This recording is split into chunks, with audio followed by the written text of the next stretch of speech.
naman ng Pera Online Chat na nag-alok ng installment basis for up to 24 months to pay.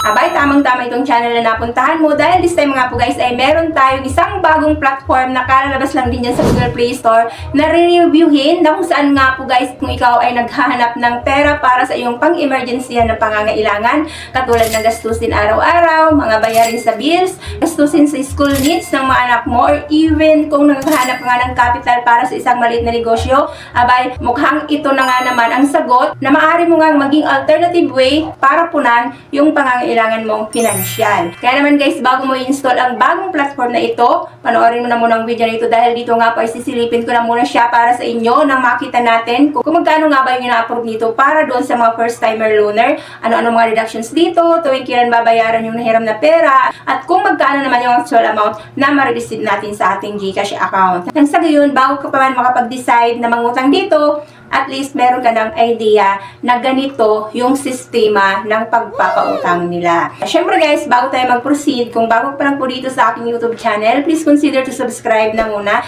and click mo na rin po ang notification bell dyan para naman lagi kang updated sa mga incoming videos na ina-upload ko dito.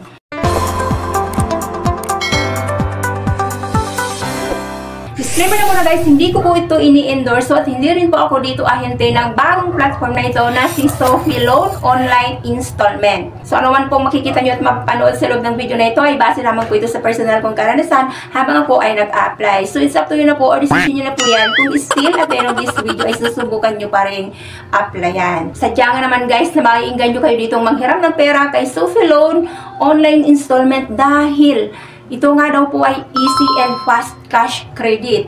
So, get easy loan instantly, no documentation, and no collateral. Sagot ka rin daw niya sa iyong unexpectedly emergency needs. Na-install ko na nga po ito, and dito nga po guys, kapag kayo ay first timer dito, kailangan nyo nga po dito na mag-register as a first timer user. At take note nga po guys, dahil hindi po ito pumayag si Sophie Loan na mag-screen recording or mag-screenshot. So, ginawa ko na nga lang po ay pinicturean ko na lang po step by step yung online application po nila para naman at least magkaroon tayo ng reference. After po yun guys, bubungat po yung kanila from 1,000 up to 70,000 pesos na may 0.05% na interest at 91 to 180 days loan terms. May naka-flash sila na amount na nag-range starting from 10,000 up to 70,000 pesos na mayroong up to 120 days.